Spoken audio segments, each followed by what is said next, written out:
Today I'm going to read you a story which some children probably at the end of year two might enjoy, and some children higher up in the school as well. I expect some of you have seen the film of this, and hopefully some of you have read the book because it's really terrific. It's something that we call a classic. It means it's a book that's been read again and again. It was written a while ago now, but it's been read again and again by hundreds and thousands, possibly even millions of children.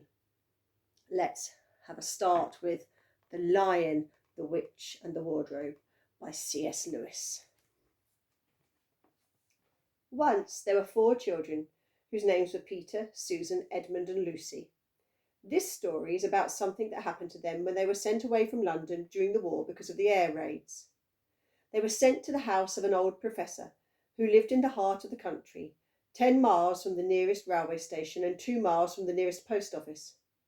He had no wife, and he lived in a very large house with a housekeeper called Mrs. Macready and 3 servants. Their names were Ivy, Margaret and Betty, but they do not come into the story much. He himself was a very old man with shaggy white hair, which grew over most of his face as well as on his head, and they liked him almost at once. But on the first evening, when he came to meet them at the front door, he was so odd-looking that Lucy, who was the youngest, was a little afraid of him, and Edmund, who was the next youngest, wanted to laugh and had to keep on pretending he was blowing his nose to hide it. As soon as they had said good night to the professor and gone upstairs on the first night, the boys came into the girls' room and they all talked it over. "We've fallen on our feet and no mistake," said Peter. "This is going to be perfectly splendid. That old chap will let us do anything we like." "I think he's an old dear," said Susan. "Oh, come off it," said Edmund, who was tired and pretending not to be tired, which always made him bad-tempered. "Don't go on talking like that." "Like what?" said Susan. "And anyway, it's time you were in bed." "Trying to talk like mother," said Edmund. "And who are you to say when I go to bed? Go to bed yourself." "Hadn't we all better go to bed?" said Lucy. "There's sure to be a row if we're heard talking here." "No, there won't," said Peter. "I tell you, this is the sort of house where no one's going to mind what we do. Anyway, they won't hear us. It's about 10 minutes' walk from here to the dining room, and any amount of stairs and passages in between." "What's that noise?" said Lucy suddenly. It was a far larger house than she had ever been in before, and the thought of all those long passages and rows of doors leading into empty rooms was beginning to make her feel a little bit creepy. "It's only a bird, silly," said Edmund. "It's an owl," said Peter. "This is going to be a wonderful place for birds. I shall go to bed now. I say, let's go and explore tomorrow. You might find anything in a place like this. Did you see those mountains as we came in? And the badgers? There might be eagles, there might be stags, there might be hawks." "Badgers?" said Lucy. "Foxes?" said Edmund. "Rabbits?" said Susan. But then the next morning came. There was a steady rain falling, so thick that when you looked out of the window you could see neither the mountains nor the woods, nor even the stream in the garden. "Of course it would be raining," said Edmund. They had just finished their breakfast with the professor and were upstairs in the room he had set apart from them. A long, low room with 2 windows looking out in one direction and 2 in another. "Do stop grumbling, Ed," said Susan. 10 to 1, it'll clear up in an hour or so. And in the meantime, we're pretty well off. There's a wireless and lots of books." "Not for me," said Peter. "I'm going to explore this house." Everyone agreed to this, and that was how the adventures began. It was a sort of house that you never seemed to come to the end of, and it was full of unexpected places. The first few doors they tried led into spare bedrooms, as everyone had expected that they would. But soon they came to a very long room full of pictures, and there they found a suit of armour. And after that was a room all hung with green, with a harp in one corner. And then came 3 steps down and 5 steps up, and then a kind of little upstairs hall, and a door that led out to a balcony. And then a whole series of rooms that led into each other and were lined with books, most of them very old books, and some bigger than a Bible in the church. And shortly after that they looked into a room that was quite empty, except for one big wardrobe, the sort that had a looking-glass in the door. There was nothing else in the room at all except a dead blue bottle on the window sill. "Nothing there," said Peter. and they all trooped out, all except Lucy.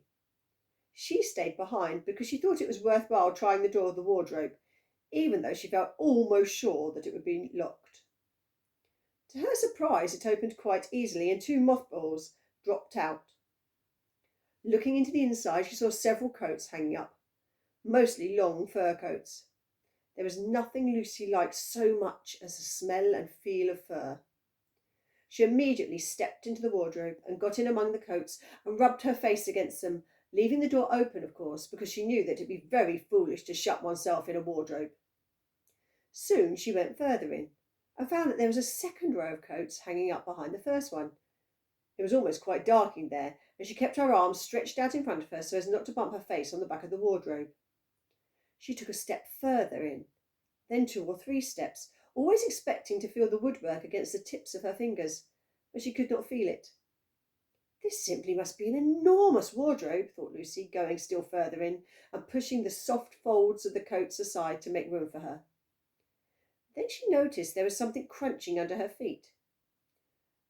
I wonder, is that more mothballs, she thought, stooping down to feel it with her hand.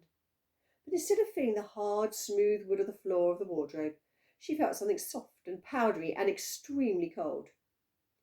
This is very queer, she said, and went on a step or 2 further. Next moment she found that there was a rubbing against her face and hands, and it was no longer soft fur, but something hard and rough and even prickly. Why, it's like the branches of trees, exclaimed Lucy. And then she saw that there was a little light ahead of her, not a few inches away where the back of the wardrobe ought to have been, but a long way off.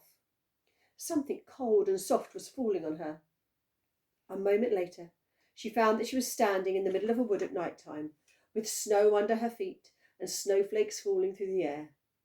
Lucy felt a little frightened, but she felt very inquisitive and excited as well. She looked back over her shoulder, and there, between the dark tree trunks, she could still see the open doorway of the wardrobe, and even catch a glimpse of the empty room from which she had set out.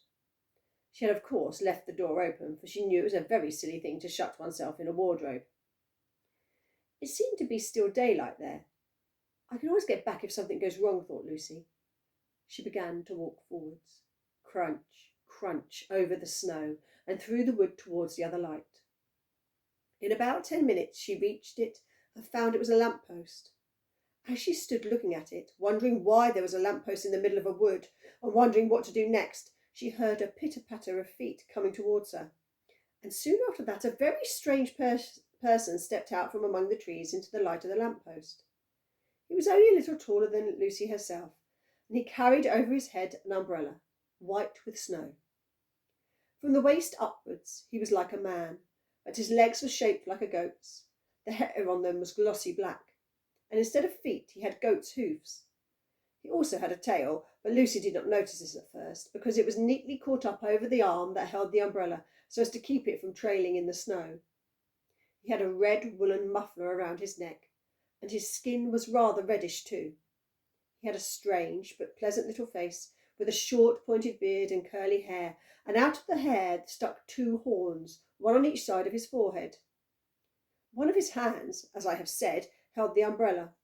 In the other arm he carried several brown paper parcels. What with the parcels and the snow, it looked just as if he had been doing his Christmas shopping. He was a fawn, and when he saw Lucy, he gave such a start of surprise that he dropped all the parcels. "Good gracious me!" exclaimed the fawn. If you enjoyed the first chapter of this book, go out and read it. It's really great.